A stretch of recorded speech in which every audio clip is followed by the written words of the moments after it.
এমন একজন ব্যক্তি হযরত মাওলানা মাহফুজুল হক সাহেব দামাত বরকাতুহুম হুজুরকে মহল্লার অভিভাবক শ্রেণী যিনারা আছেন এবং মুরব্বিনা যিনারা আছেন ওনাদের উদ্দেশ্যে সংক্ষিপ্ত পরিসরে কিছু আলোচনা করবেন। এ পর্যায়ে আপনাদের সামনে গুরুত্বপূর্ণ আলোচনা করবেন হযরত মাওলানা মাহফুজুল হক সাহেব দামাত বরকাতুহুম, মহাসচিব, বাংলাদেশ কওমি মাদ্রাসা শিক্ষা বোর্ড। হযরতকে আলোচনা করার জন্য বিনীত অনুরোধ করছি।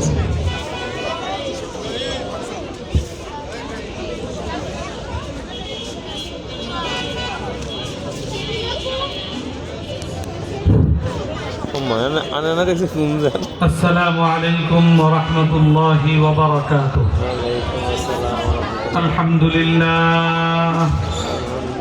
আলহামদুলিল্লাহ নাহমাদুহু ওয়া নাস্তাঈনুহু ওয়া নাস্তাগফিরুহু ওয়া নু'মিনু বিহি ওয়া নাতাওয়াক্কালু আলাইহি ওয়া নাউযু বিল্লাহি মিন শুরুরি আনফুসিনা ওয়া মিন সাইয়্যাতি আ'মালিনা। من يهده الله فلا مضل له ومن يضلل فلا هادي له ونشهد أن لا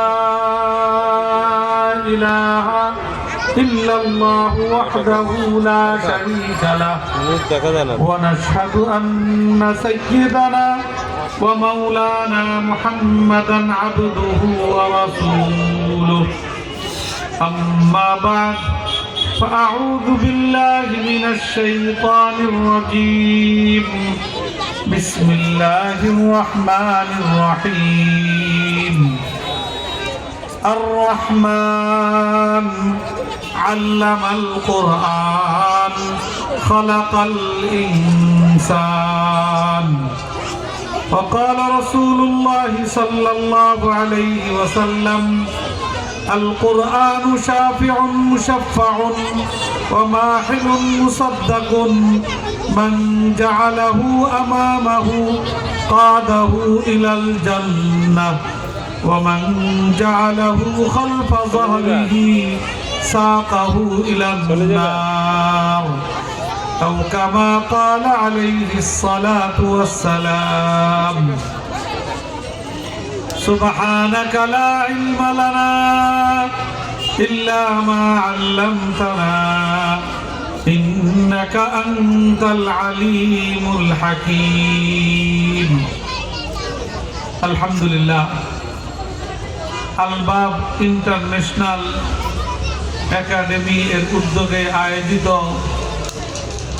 দস্তারবন্দি উপলক্ষে এই আলোচনা সভা ওয়াজ মাহফিলের সম্মানিত সভাপতি, উপস্থিত উলামায়ে কেরাম, এলাকার মুরব্বিয়ানে কেরাম, দিনদার ভাইরা এবং আমার প্রাণ প্রিয় ছাত্র ভাইরা, আমাদের কর্তব্য মহান রব্বুল আলামিনের দরবারে শুকরগুজারি আদায় করা, যিনি আমাদেরকে সুন্দর নুরানি মুবারক মাহফিলে সমবেত হয়ে উলামায়ে কেরামের সান্নিধ্যে বসে কোরআন সুন্নাহর আলোচনা শুনবা, নিজেদের জীবন চলার পথেও গ্রহণ করবা আমাদেরকে সুযোগ করে দিয়েছেন।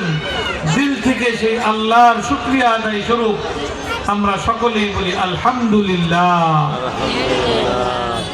রাত্র 11টা বেজে গেছে, আর দীর্ঘ আলোচনা করে অনেক রাত্র করার কোনো অর্থ হয় না। আমার আগের আলোচক তিনি বলেছেন যে যেই এলাকায় যেদিন মাহফিল হয়, মাহফিল তো হয় মানুষকে নামাজের দিকে উদ্বুদ্ধ করার জন্য, কিন্তু বাস্তবতা দেখা যায় ওই এলাকার ফজরের নামাজে মানুষের উপস্থিতি আর কম হয়। এটার পিছনে এটা একটা কারণ, অনেক রাত্রি পর্যন্ত মাহফিল চলতে থাকে, এই জন্য অনেক রাত্র পর্যন্ত মাহফিল, এটা বিভিন্ন দিক থেকেই ক্ষতিকর। অনেক